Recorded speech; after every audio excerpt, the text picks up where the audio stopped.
Good evening, everybody. This is Haida Institute of Education. It's the Diploma of Mental Health, and tonight's class, the first of two, which provides services to people with coexisting mental health and alcohol and other drugs issues. It's CHCMHS005. Like I said, it's the first session of two. So just before we get into it, I'll just do the acknowledgement of country. In the spirit of reconciliation, Haida Institute of Education acknowledges the traditional custodians of country throughout Australia and their connections to land, sea, and community. We recognise Aboriginal and Torres Strait Island people as the first inhabitants of this nation and the traditional custodians of the land on which we work, live, and study. We express our gratitude for the sharing of this land, our sorrow for the personal, spiritual, and cultural costs of that sharing, and hope that we may move forward together in harmony and in the spirit of healing. We pay our respect to all First Nation people and acknowledge elders past, present, and emerging. And just to kick us off, I'll just look at the housekeeping, just the expectations, your expectations of us and our expectations of people that are taking part in the class. So cameras on, please. Part of the class, just stick your camera on, join in with everybody else. If you're desperate not to have your camera on because there's stuff going on at home, then that's fair enough. But if you're going to take part, then it's easier to have everybody with their cameras on. Microphones off. It's not an order. It's just a lot easier with everybody's microphone turned off, and then it doesn't mean that like cats and dogs and children are going to be screaming in the background, or feedback from mics in through the speakers and microphone. We do have a break. A few hours of study means that we need breaks, all of us. So 7 o'clock and 8 o'clock for 10 minutes each always works. Around then, usually. Clock participation, just rather than everybody in jumping in, just underneath the video screen, there's a reactions icon. Just click on that if you want to stick your hand up. It just means that everybody can see that you've jumped in first, and we'll do it structured. Respect for relationships, that's why we're doing this. All of these are about respect for relationships, and we're trying to take part in the best way we can. With that, no smoking or vaping or drinking alcohol on camera. It's a bit like being in a TAFE meeting or a work meeting. We're not going to be using anything there, so we'd be asked to step outside. So we're not going to do it here. Also, can be triggering if people turn up to class and they see somebody smoking or drinking. Then it's not. First of all, it's not a great look, but it can be unhealthy if people find that somebody's here not they're doing something that they're wanting to give up. Equally, the class content can be very triggering, like a lot with mental health issues, drug and alcohol issues. Very often it's confronting, triggering, overwhelming at times. So don't feel ashamed of taking a breath of fresh air, just having a wander, walk around, get some water, just splash some water on your face, calm yourself down. If anything does come out, that's fine. Because being kind to yourself is most important. When you've got a few hours of study and you've got a few hours of work and you've got a few hours of just giving out to people all the time, it means that you might not have much left for yourself. You've got to look after yourself, most of all. So that's got to be a priority. Figure out a time in your week, weekend, evening, morning, when you can be kind to yourself. So first of all, a few notices before this. It's a bit messy. It's a shame. A few notices. Carrying on from last week.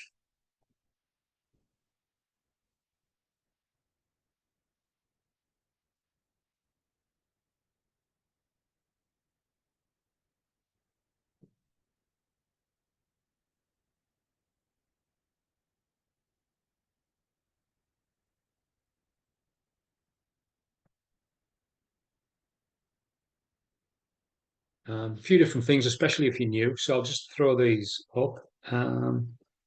First of all, this actually no. First of all, we'll look at Calendly. If you need anything, any role play support, any assessment support, this is my calendar. So just click it and book in a time slot. It's usually Monday that's free.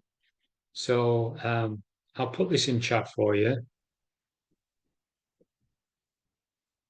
And there's a cat screaming in the background. Great, thanks. Um,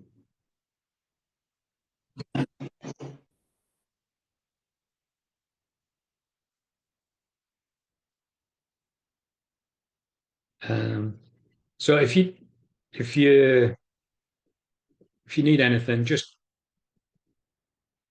click on the link and book something in. There you go. That's my calendar. Discord as well. You've probably heard of Discord.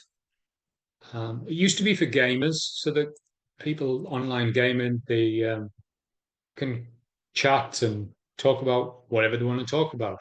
Haida's got a channel, a set of channels as well. So this can be for assessment help, role play setup, all of the different types of assessments that we've got. So what you need to do, basically, next to the Accelerate login, there's a link for clicking onto Discord. So you click onto Discord, you need an invite.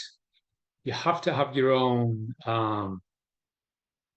account. So you set your own account up first. Here, sorry, there's my account. So you set your own account up first, then you accept the invite that's next to the Accelerate login. And then as soon as you've accepted it, it takes you to the rules of engagement. This is just the terms and conditions. Just like no sharing answers for the quizzes online, be respectful, look after everybody, that type of thing. No abusive language, that type of thing. So once you've read that, you accept it, you click on one of these, and then that shows that you've accepted the terms and conditions. And then it will take you into all of these channels. You're doing the diploma of mental health, but that doesn't mean you've got to stay in there. You can get to know people in community services, alcohol and other drugs. It's fine.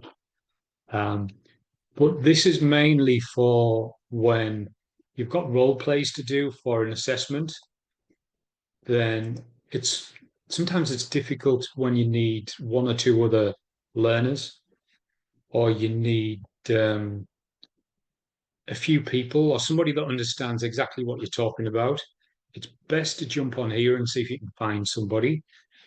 I'm sure you know that there are role plays in the course, and some people have really helpful family and friends that are really kind and helpful and they want to get involved in your role plays. That's great. But where family and friends are going to be quite often more bothered about, oh, did I say the right thing? Do I look okay? I didn't stumble over my words, did I? It's not about that. The only person getting assessed is you on your role play, which means if they mess it up or if they fumble over their words or they stall, it doesn't matter. The best thing to do is have somebody from Hader that's another learner that sets you up to answer the right questions, to ask the right questions, sorry. So they answer a question in a way that leads you on to the next. And you'll understand that when you start doing role plays. So if you've got great people if you've got great family and friends that are willing to help and they're going to be good, that's fine. but usually somebody that's also studying as well is and knows a little bit about what you're studying. It's going to help. Entirely up to you. So that's Discord. Any issues, just send an email or jump on chat. There's plenty of people that know what we're doing and know what we're talking about. All right, before I do this week, I've got to talk about last module's assessment because if you were here last week or the past 2 weeks, you'll remember me talking about this. This used to work. So you watch a video and then you record a role play in reply to it. And it used to be fine, but then the auditors have said that it's not fine because we can't see anybody having a conversation. We can't see you counseling somebody if they're on a video and you're doing your own video, basically. So it doesn't work. So what we have to do is book a meeting. We can try and get them done in class as much as we possibly can. If this is your first week, don't worry about role plays. It's not a priority. But if you've been here for a while, you were in the class last week, you're wanting to do the role plays for this module, then we'll get them booked in. Because there's more of these horrible role play videos for the module that we're doing tonight. So it's not just you that has to it's not just you that's trying to set them up. I'm trying to set them up as well. So we're all trying to do something that's a bit logistically complicated. So the best thing to do probably next week, unless anybody's ready tonight. If anybody has read over it and they've read all of this, all the different sections, all the different points, if you've read over it all and you're ready today, then after the class, we could get it done tonight easily. Otherwise, get everything read up and prepare for next week. It'll be in the style of, rather than the client is on the video, so I'm not going to play, but this is the client. This is Catriona. I think she used to work at Hader somewhere, so she's just pretended. So this is Catriona, and this is the role play that she's going to talk about. And you would have to reply to that video.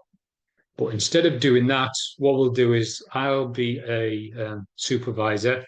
You can still be who you would be, the caseworker, and you can tell me all about how you would work with Catriona. That will be the best thing. And like I said, exactly the same as the modules, the tasks in this module as well. So just to get started, the overview of the session.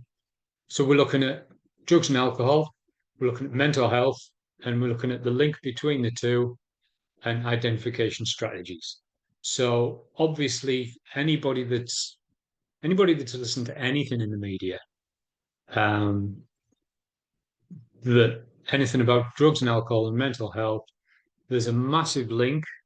They are linked, but one will cause the other, but it's not necessarily true which one is first in any case.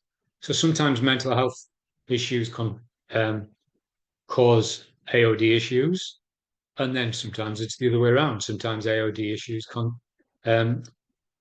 start off mental health issues. So there are links, but it's not as black and white as we would wish. And that's what we'll be talking about tonight and next week. So I'll just run through a few slides. This video, you can watch this when the proper slides go out. So substances and AOD work. We do a diploma in alcohol and other drugs as well, and they do a few units of the mental health diploma, and you in the mental health diploma do a few units of AOD stuff. So legal substances, prescribed medications, tobacco, alcohol, and caffeine. So there's like all of these things here that do have a massive effect on the human body. Um, all three of these, and prescribed medications as well. These legal things that we see as fairly harmless, sometimes the government thinks they're fairly harmless because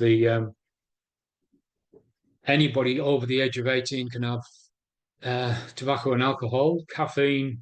There's no legal limit on it, but they have a massive effect on the human body. Once we start looking at illegal substances, the things that are advised that nobody should be taken, that's when we talk about an even more intense effect on the human body. So when we're looking at illegal substances, drugs is just too wide a term. So we'll talk about illicit drugs and the brackets that they're all split up into. We're talking about medications used not for their intended use, which means a medication that somebody takes. So that they've been prescribed the medication, that individual person has been prescribed that medication, but if they take too many, or if they take it not for a medicinal purpose and they start taking it recreationally, then that's not what it was for. And it's starting to go over, starting to go beyond what the GP intended or the psychiatrist intended, which means then the health workers and the client need to get something under control. Or even if it's a fairly safe medication, and it's been prescribed to me, but I'm letting you use it instead. And I'm saying, it's fine. It'll do you good. For what you've just said to me, this is perfect for what you need. So I'm not a GP, I'm not a psychiatrist, and I'm advising you to take a medication that you haven't been advised to take. Um, that would be against the law as well. So substances and AOD work, the harms and impacts of long-term use. We're talking, these are massive keywords. The difference between tolerance, stop it. The difference between tolerance, withdrawal, and dependency, trying to get them nailed down in our heads is a massive help. Because then you could put addiction beneath here as well. Tolerance, withdrawal, dependency, and addiction. They blend, but they're not necessarily separate. You might not be able to split them off at certain times, and sometimes there's a grey area between most of them. Let's do a bit of the research. So just to start off,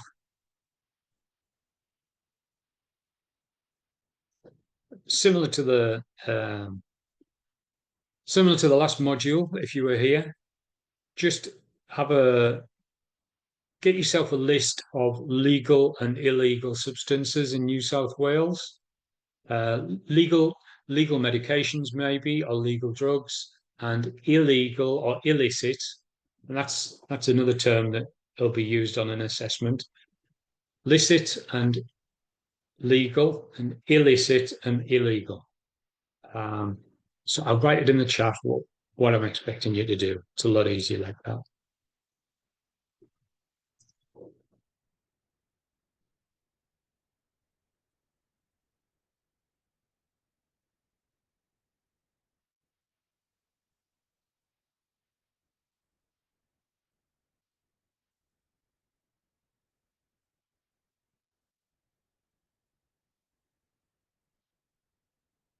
So I draw up a list of legal and illegal substances.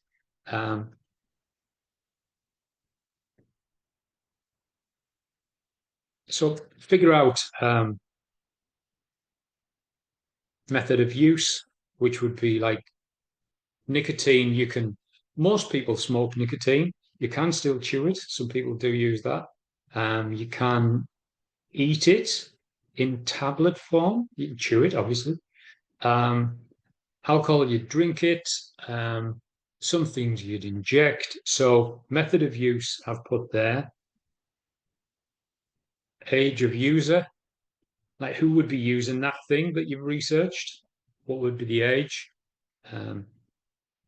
culture of user. Some people, some cultures or certain areas of our culture would use a substance, but then other areas of our community wouldn't use that substance. And so trying to get a culture of use as well. That should be it. Just maybe three or four. See if you can get three or four different things, maybe three or four of each, legal and illegal, and who uses it, how is it used.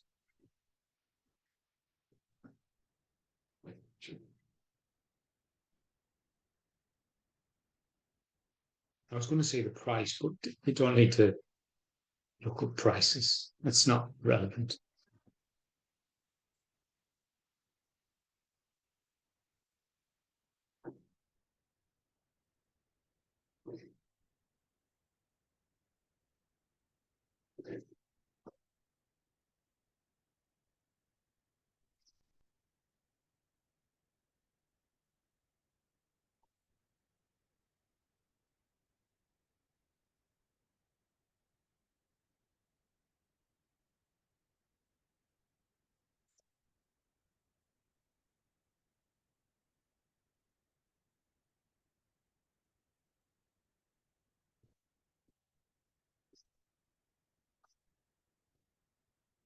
And once you've got your list, then you can chuck them in the chat, or if it's easier, just stick your hand up and then you can talk on the camera if you want to.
Okay, anybody got any answers?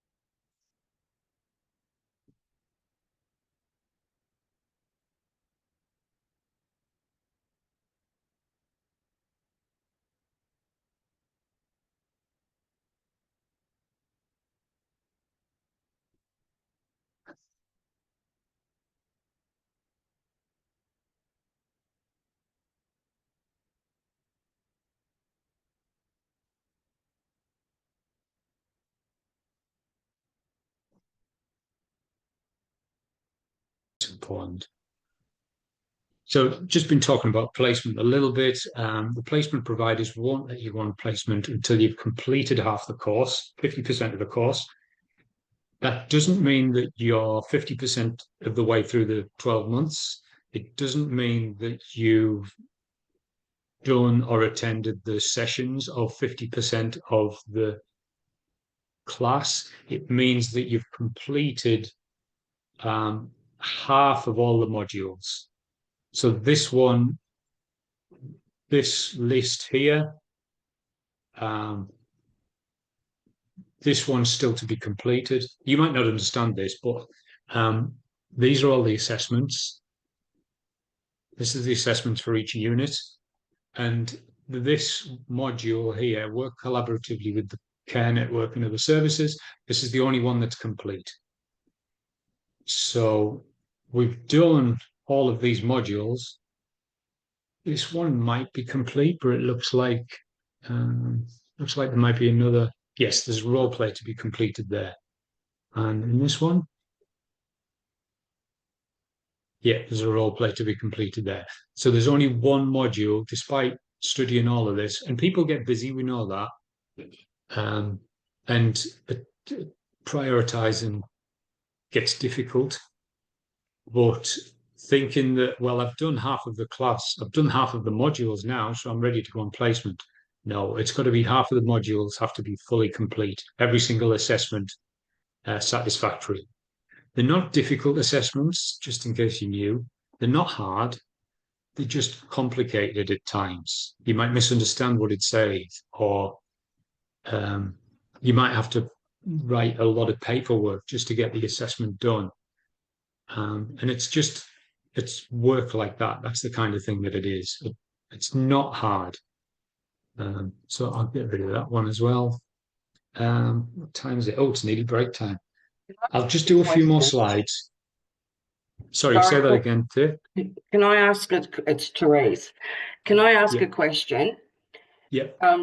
Once you've completed your Diploma of Mental Health and AOD, what registration does it give you?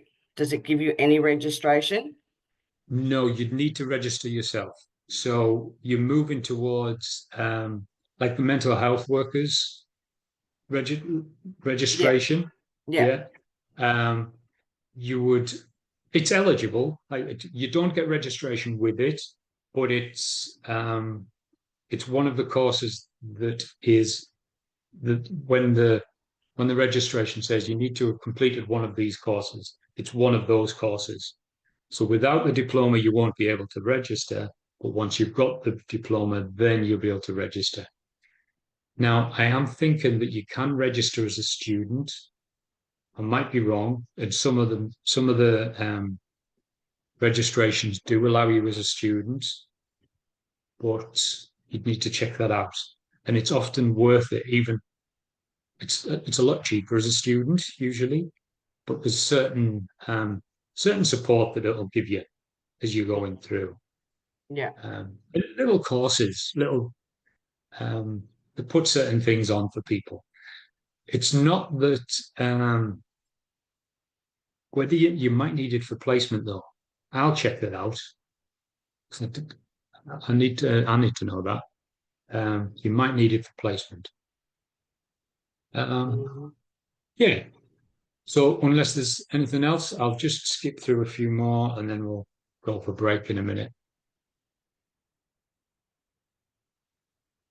All right.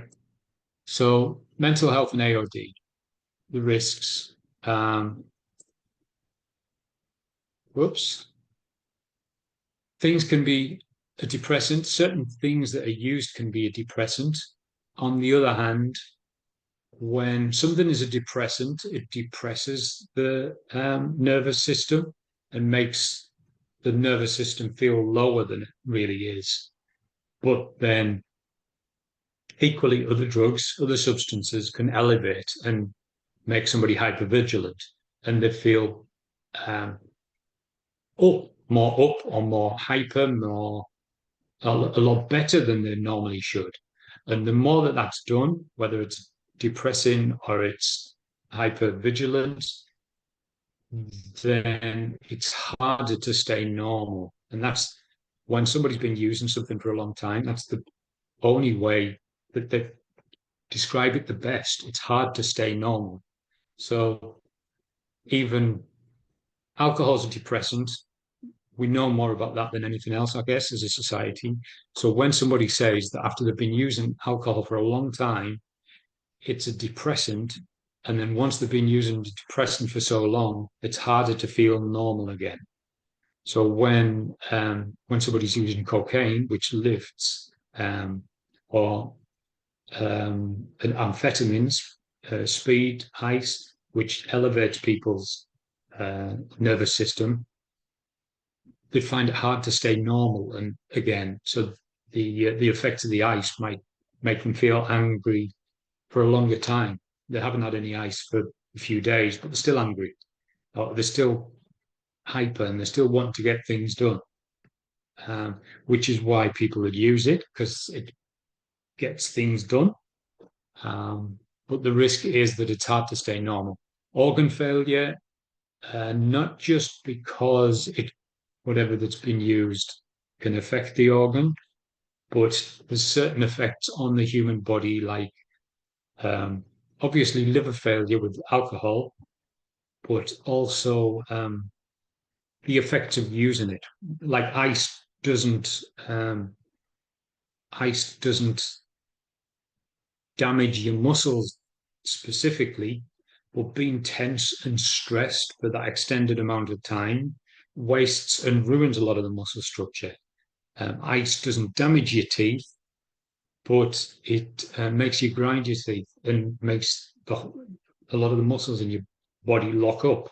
So even where the substance isn't actually damaging certain parts of your body, it's the consequences of that. And being addicted to something when your priority isn't nutrition or sleep or hygiene anymore means that the resources, the money, the time is spent usually eating or drinking or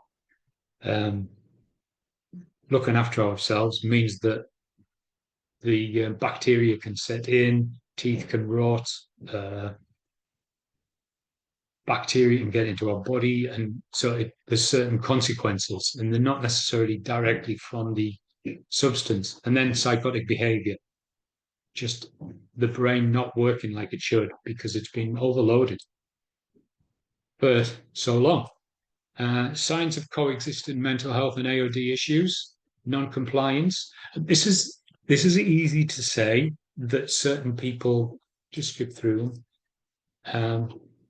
It's easy to say that these might be signs of coexisting mental health and AOD issues, but you've got to know the person. If you don't actually know the person, like just because somebody's homeless doesn't mean that they've been using mental health substances, doesn't mean they've been using any other AOD issues. Just like there was some ads like 10, 20 years ago for parents about their young people, that if you notice that they're sleeping a lot or they're starting to get argumentative, then they might be using drugs. Well, not necessarily, because that's part of growing up and being an adolescent and growing up as a teenager. So you've got to know the person to start with, and then start to figure out, okay, frequent hospital admissions, that could be AOD and mental health issues, but it could be something bacterial or viral in their environment. It could be getting affected by a lot of problems from work. Putting all these together might indicate certain things, but sometimes it doesn't. So with service provision, we've got certain things that are put on for the clients, whether it's from the agency, like an intervention would be somebody jumping into something and putting a blockage in the way of somebody's problematic behavior. And with that, we've got harm minimization. That's the national drug strategy that the government's set up a few years ago, 4 or 5 years ago. that any reduction in harm is good. So the government isn't wanting everybody to be sober. They're not expecting everybody to be sober and not using drugs. Sometimes the media talk like that, but that's not what that's not what the government has planned. The government is planning that any reduction, even the tiniest bit reduction in harm, is a good thing, which means things like pill testing. The pills that the young people, often young people, the pills that the young people are taking are harmful, could be deadly, could be, at the very least, make them ill, make them sick. But the government's strategy is not to ban them, get rid of them, and stop people using them. That would be the police's idea, like, which is fine. That's what the police are wanting to do, get rid of it because they're dangerous. But the government's drug strategy is that if we can test these illegal pills and see if they're going to cause anybody any harm, that is much better than somebody taking them and be made sick or dying because of it. Equally, part of the harm minimization is injecting rooms. So the government knows that heroin is illegal. The government knows that it's going to kill people, it's harmful to people. But for people that are already hooked on it, if there's a safe place for them to inject, if there's a needle exchange where they can dispose of used needles and get clean ones, then the government is saying that is reducing people's harm a little bit. At least then there's no others. There is still needles all over the place, unfortunately. But at least then, if there's a needle exchange, at least there's less needles on the floor. There's somebody safe that's going to be in the injecting room, that there might be a GP close at hand, or there might be a volunteer close at hand, so that if anything goes wrong, then at least nobody's going to die because there's a room there that's safe for them. So this is harm minimization. That's the drug strategy. It's got to be holistic, no matter, even though we're looking at mental health, it has to be looked at from the rest of their environment as well. So we're not just talking about mental health, we're talking about physical health, talking about emotional health, social health, um, cultural, spiritual health, even financial health will go in there. Even environmental health will go in there. So it's got to look at the whole person. Otherwise, it's not fully helping them. And it's got to be strength based. When I say strength based, we're talking about the specific client that we're talking to the client and we're looking at what strengths they've got to start with. So are they resilient? Are they do they have a really good family support system? Do they have really good friends? Do they live in a safe area where it could be away from AOD or mental health issues? Are they in a rehab? Are they in a mental health unit? All of these things are going to be safe. And obviously strengths. And if they've got a lot of strengths and support structure, then it's going to mean that it's going to be easier for them to do well and get a healthy recovery. And it's got to be based on rights based as well. So human rights, that's the key term. So human rights based.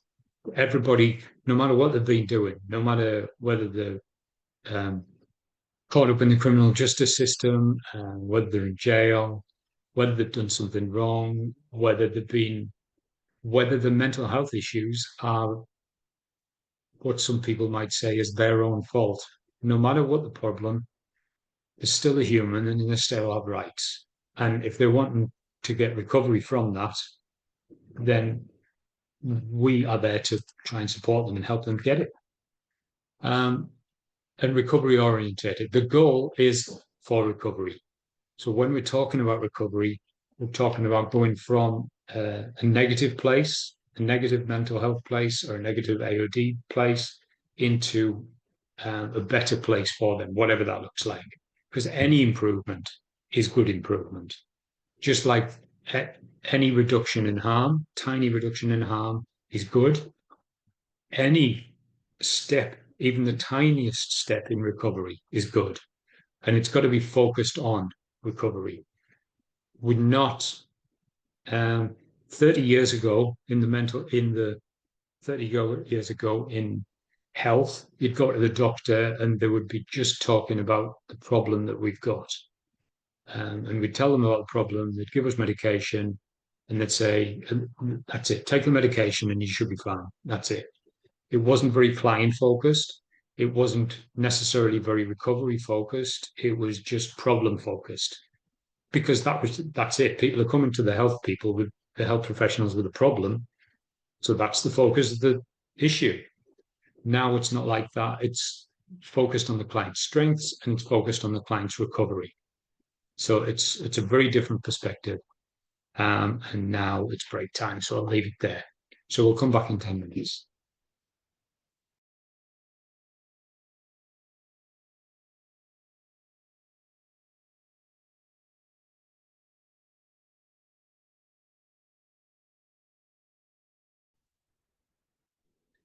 All right, I'll get back to this now. So I wanted to look at the assessments first before moving on to any more slides.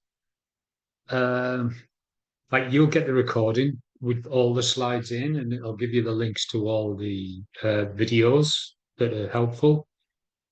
But doing that tonight just wastes time, really. So first of all, the learner guide. For every module, there's a learner guide with all of the answers in it.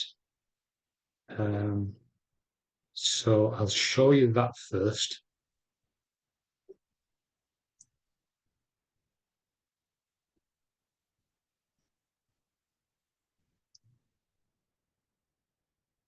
So this is the learner guide for this module. So there's a lot of learner guides. Not necessarily advisable to print them all off because this one's 58 pages. It's only for this week and next week, and then there'll be another learner guide for the next module. So this is a horrible looking learner guide, really. That yellow is nasty. I can't see it. That's the title. That's the module code. And if you didn't understand anything in the session on the night, or you miss a week or anything like that, then you can go down and you can literally follow on what we've missed or what you missed or what was not understandable in the session. So we're basically, like, as I said, we've only got 2 weeks on this. So we're going to do half this week, and then pretty much half next week. And we've pretty much got to here, I guess, is talking about signs of addiction. Talked a little bit about dual diagnosis. We've got to talk about the legalities later, which is down here. And then obviously the rest of it next week. With the learner guide, there's in any module with the learner guide, there's usually a quiz or a set of written questions that that's usually the first task, the first assessment. And question 1 is usually around like the beginning of the learner guide. Sometimes there's 10 questions, sometimes there's 30 questions, and it'll go through that. Question 2 is down here somewhere, 3, 4, 5, all the way down to the later questions are always near the end. So just a quick run through these assessments. This is the quiz. Does anybody know if it's open? Has anybody actually been looking at any of the assessments? Because sometimes it's locked It's and open. brilliant. Okay. Sometimes it's locked and I don't even know. But that's good. At least you can get into it.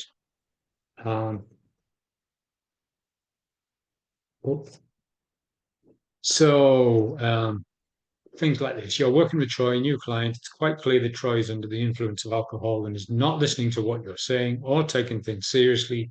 You need Troy to provide consent before you can continue. I'm not going to answer that. Yes, we'll get into that later. Bit of a case study here. Gillian has a busy Monday morning. Her first client of the day, it's in crisis and it's thrown most of her day out. She completes the progress notes for her last client who has just left. One of the administration staff, Ali, pops her head into the office and asks if Gillian wants to get lunch. Gillian says that she will. It's been a crazy morning and she needs food and coffee. Good on her. Gillian locks the client files. I was going to lock the client in the room. Gillian locks the client files in the filing cabinet and heads off with Ali down the street to the local cafe. The pair talk about their weekend. As they enter the cafe, Ali asks Gillian what happened with the first client of the day. The situation seemed to be very stressful. Gillian says she doesn't want to discuss it. Ali says it's okay. She knows who the client is because they live down the end of her mother's street, and she knows all about their issues because the street tends to gossip about this person. Ali drops the name of the client and the name of where they work during the discussion. Ali comments on the client's cultural background and says she's not surprised they have issues. They're all the same. So you have to figure out what has been breached. Some client rights have been breached there. And again, all of these are in the learning guide. Eventually, you'll understand certain things and you'll point out certain things straight away. They'll stick in your brain. Refer to your state of territory's legislation and list 5 professionals who are prescribed as mandatory reporters. Mandatory reporting means that when we're talking to a client, the first thing before anything else we say to them is that everything that we talk about is confidential. I'm not going to pass it on. There's nothing that you can say to me that I'm going to go and repeat it around unless there's somebody at risk. If somebody's at risk of harm that you tell me about, or if you're going to be at risk of harm, or if there's a child at risk. And when there's a child at risk, it means that we're mandated by law to report that. Doesn't mean we go straight to the police and say, hey, listen, I need to tell you something, because there's a process in every organization, in every service. There's always how it's done procedurally. Sometimes it's one staff member that organizes it all. Other times it can be done on the internet, and it'll ask for feedback and examples of who the person is. And then there's certain people in society that they have to report if they find anything out. So not if you're a barista or you're a tradie, then you're not necessarily mandated to report, but there's other jobs that are. Identify 3 areas of importance that you would expect to see in a code of practice used by a mental health AOD service provider. That will be in the learner guide, but these things can be Googled. They can be Googled, but sometimes it might not be quite right in on Google, or you might be looking at a page and it tells you one thing and you don't even realize that this page applies to the US or it applies to the UK. So you're going to get proper information from the learning guide. Sometimes you might see something and it doesn't apply to your state or territory because Victoria might be different to Queensland or New South Wales or Western, because a lot of legislation is slightly different. So yes, you can Google stuff, but quite often the learner guide is going to highlight if it's difficult. Fill out the table below, identifying the relevant legislation and its impact on workers. How many questions have we got? 23. Okay. I think probably the best thing to do is just divide them up and then just put you into breakout rooms and you can just research them. That's quite often the easiest thing to do. So we've got 11 people, 23 questions. If I put you into groups of three threes and a two, and give you 4 questions each. No, 6 questions each. Maths isn't my strong point. So I'll split the breakout rooms up first and then tell you who's in which group. 4 groups. And then I'll tell you which ones you need to note down. So I'll give everybody some questions, then you go off and research them. Then everybody comes back and gives us their genius answers that they found, using the learner guide, using Google, any other way that is important. And then everybody then has the ability to understand what everybody's been researching. So if we're going for 6 questions, the first one is going to be Andrew, Brooke, and Therese. Sorry, who was in that group? Andrew, Andrew, and Brooke. Okay. Though Brooke is feeling a bit crook. Brooke's feeling crook, so you have to be really nice to her.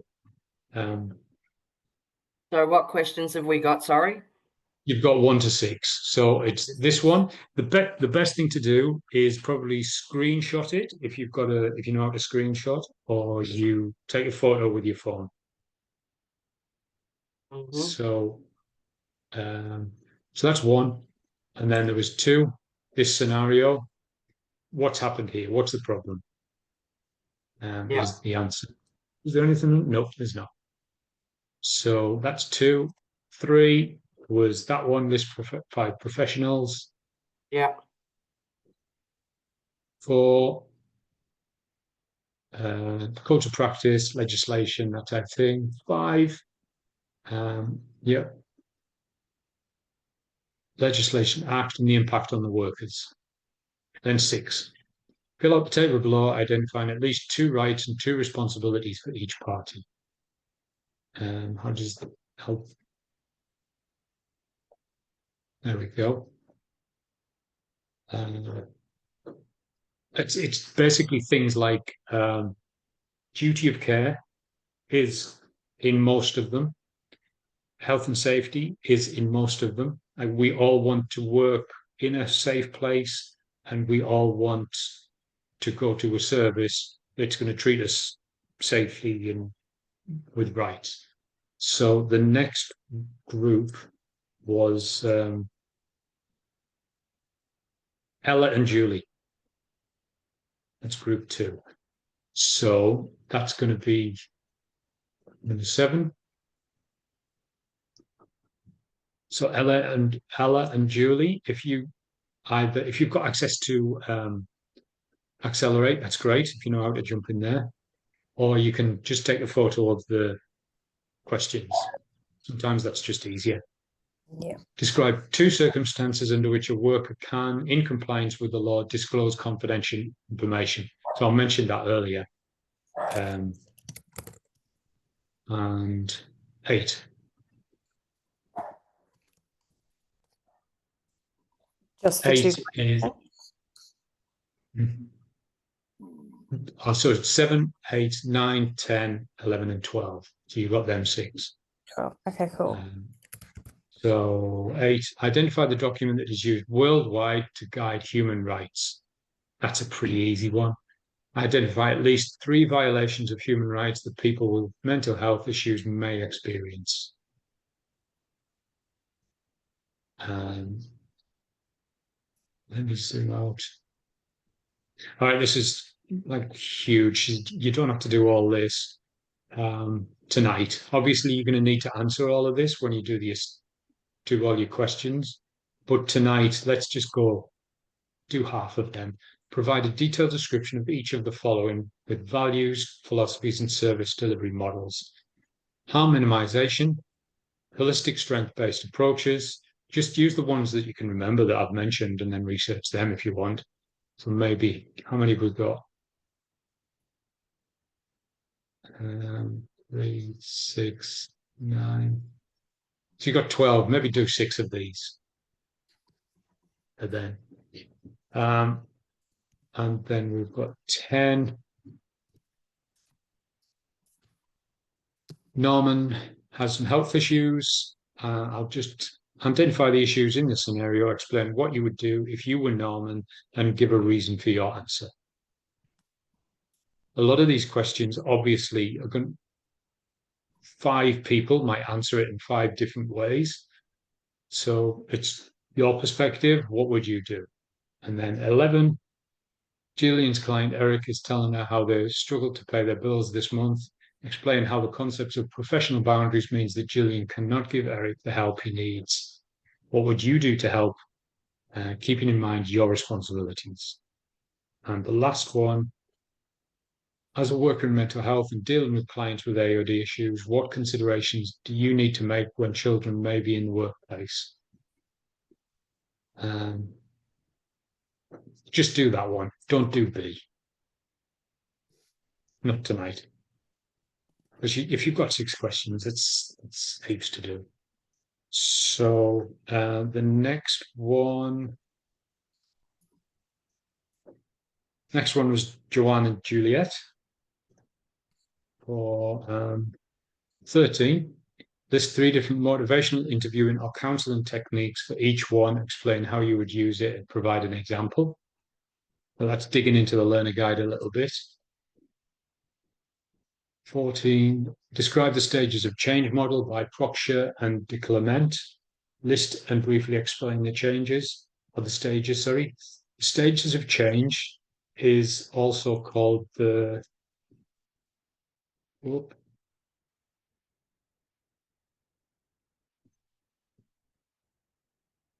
trans-theoretical model.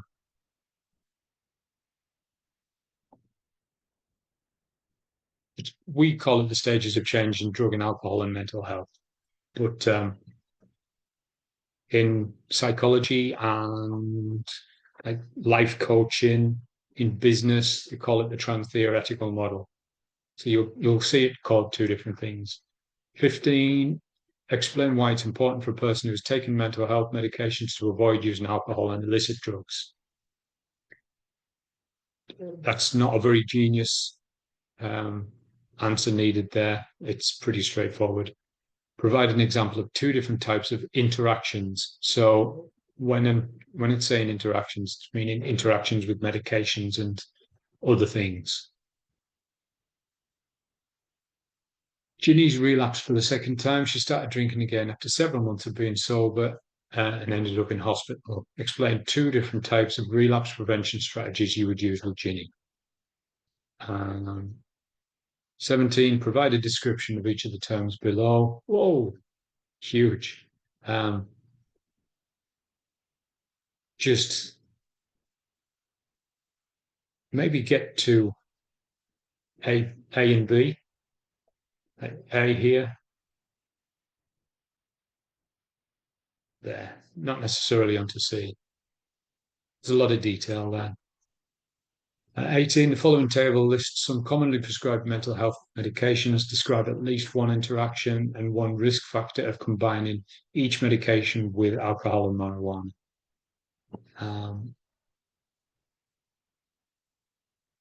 You might be able to get all of that done.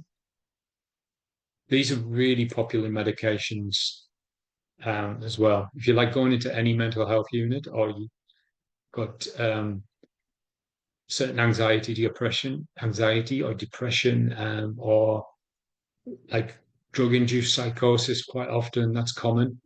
These are often the stabilizers that are used.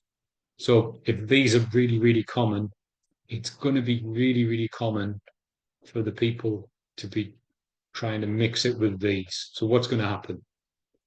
At 19, list the following table it says use the following table to explain the possible effects of 3 commonly used substances. Again, maybe just do the first one. Actually, that one's opioids, that one's methamphetamine, and that one benzos. Pick one. So we've got heroin, opioids, we've got methamphetamine, that's ice, and speed a little bit, and amphetamines in some way. And then we've got benzos, sleeping pills, that type of thing. So just pick one of the groups and do the research for that. That means the last four will be for the last 2 people, who are Aileen and Caroline. So the last 4 will be provide a brief description of each of the following interventions and include an example of when they might be relevant with coexisting mental health AOD issues. So when would you use these with these coexisting issues?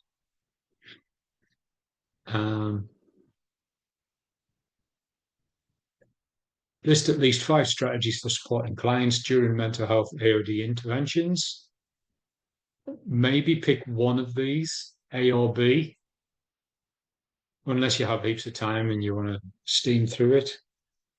There are many different opinions on the benefits of abstinence versus controlled AOD use. That's what I was meaning earlier, that some parts of the media don't want anybody using illegal drugs, and a lot of agencies and like AOD services don't want people using them. So if you go into rehab, you won't be allowed to use. If you go into mental health unit, you won't be allowed to use recreational substances. If you go into some housing programs, you won't be allowed to use. And when I say use, I mean drink as well. So abstinence is not using anything, but then the government is saying controlled AOD use. If it's controlled, it can be better than hurting yourself really badly. The government is not saying that it's safe and that it's fine if people use heroin. It's not that dangerous. They're not saying it's not dangerous. They're saying that controlled and safe use is better than dangerous use. That's what they're trying to say. And then describe screening or intake tools used by mental health AOD organizations. Can be a little bit complicated. So actually, Caroline and Aileen, I reckon they know exactly what it's talking about. So that's good. Full confidence in you two to answer them. Right. So it's 7:30 now. I'll put you into breakout rooms. So when something flashes up on your screen to accept, it'll take you to a breakout room. We'll probably work on it for 15 minutes. There probably won't be enough time, so I'll keep checking on you and see if you need any more time. We'll probably go to 1:45 or 10:10 maybe in the end. And then we'll come back and everybody can tell us what they've got. Does anybody not understand? That's great. Right, I'll open the rooms.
There you go.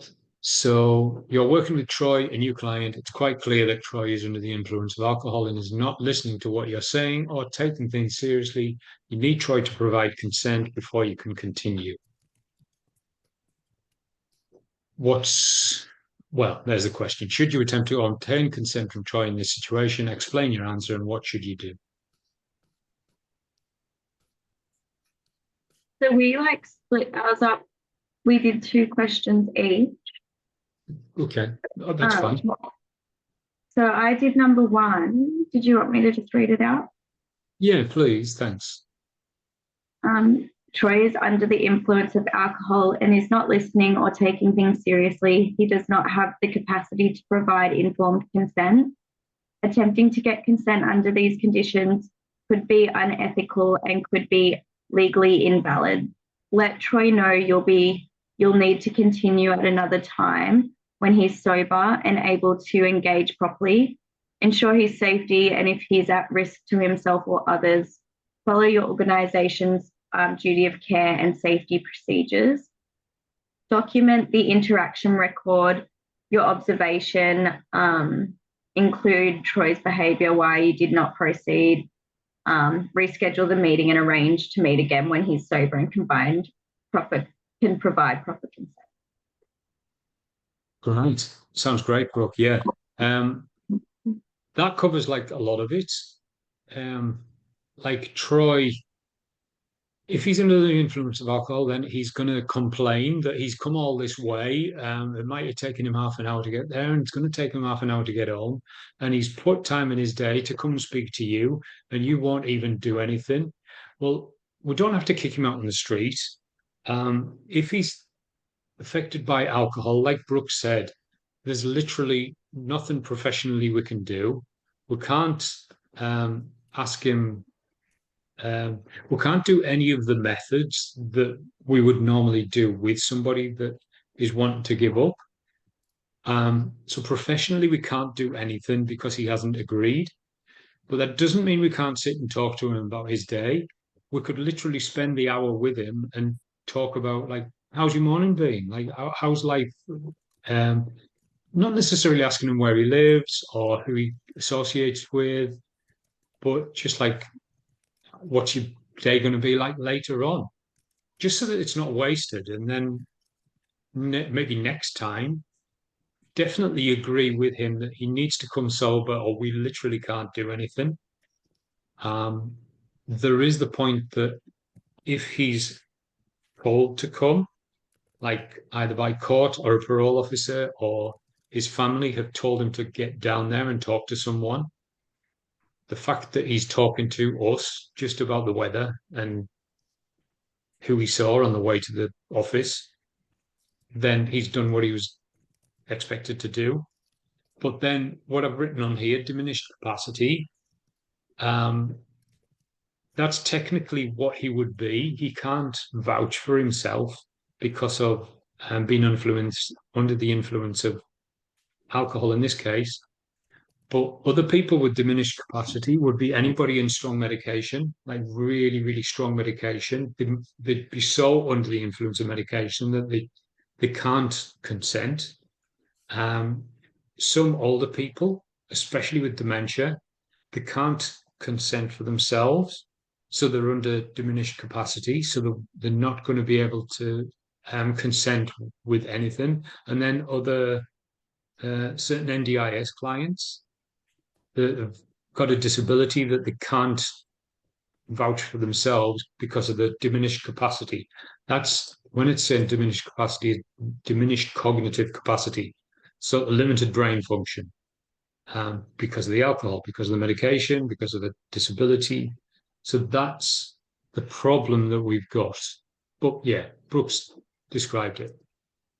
And Gillian, next. Yeah. So identify the client's rights that were breached. I wrote the client's right to confidentiality and privacy were breached. Ali discusses a client by name in a public place referencing personal and identifiable information, including their address and workplace. This is a clear breach of a client's confidentiality, and the client's right to dignity was breached by Ali gossiping about the client and making remarks undermines the client's dignity and can contribute to stigma and harm. I wrote, Gillian should document the incident, write a factual and objective report of what happened, including where the conversation took place, what was said and how it made her feel, report the breach and inform her supervisor or manager about the confidentiality and cultural sensitivity breach. Yeah, right. It's 8 o'clock, but let's do all of Andrew, Brooke, and Teresa's answers. So we'll do 4 more, and then we'll go for break, and then we'll move on to the others.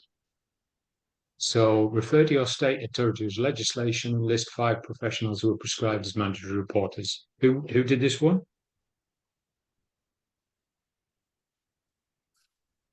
I did Was that this Andrew one. or Teresa? No, Teresa. Teresa. Okay. Yeah. Yeah.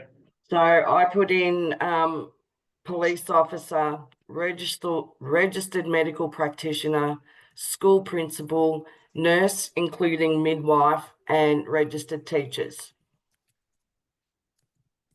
Now, it's saying your state territory. Yeah, that's under You the d- Victorian state and Brilliant. state Brilliant. legislation.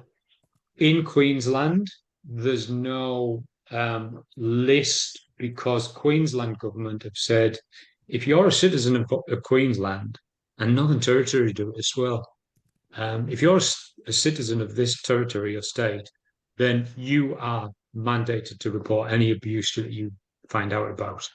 So you need to get yourself down to the police station and report that as soon as you notice it. If you see like relation to people, partners abusing each other or children getting abused emotionally, mentally in the middle of the street.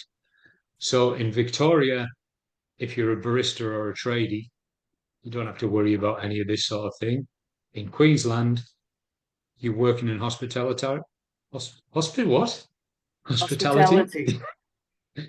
If you're working in hospitality in Queensland, you've got to report, that's just the different legislation that we've got. You're not expected to know everybody else's state or territory legislation, just your own. That's the most important thing because it differs so much.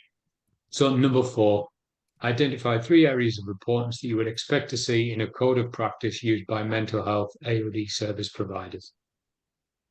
Put in quality of care, Yeah, professional conduct, and clients' rights and confidentiality. cool. Yeah, great. Number 5, fill out the table below, identifying the relevant legislation and its impact on workers, provide at least 2 impacts. You may refer to Commonwealth legislation and or the relevant state or territory legislation in your answers. When it's asking for legislation, it's going to want the full act, is what it says there. So the so-and-so act dated 1978 or whatever it is. So they want the full statement of what it is. Is this Andrew, this one? Yeah. Yeah. Yes. Right. Is it the National Standards for Mental Health Services 2010? Right. Yeah. It's the only one that I got to with because of legislation, but in the impact of workers of duty of care. Okay. Yeah. And that's as far as I got, unfortunately, on that one. That's all right. What impact did you get with that? Duty of care. Oh, sorry. Yeah. Okay. Which means, how would you describe duty of care? We haven't really studied it this module. Duty of Just care. Sorry. sorry, Terry's gone. No, you go. No, you go. Go on. Duty of care is making sure that they are looked after in a proper way, like they have, there's no danger to them, yourself, or anyone else, that they're clean, that their dignity is maintained, their confidentiality is maintained, and they've got like a holistic approach. Yeah, cool. Number 6. Number 6. Yep. So the rights of the service provider would be client privacy and respect clients' needs and background and choices. Yep. And then their responsibilities with that would be obviously to keep records safe. Also not discuss with people anybody else about the client's details. Also not judging and using positive language and using the client's strengths to identify the issues. Yeah, cool. All right, we'll leave it there and then we'll come back to number 7. 10:15, 10 minutes. Okay. Yep. Okay.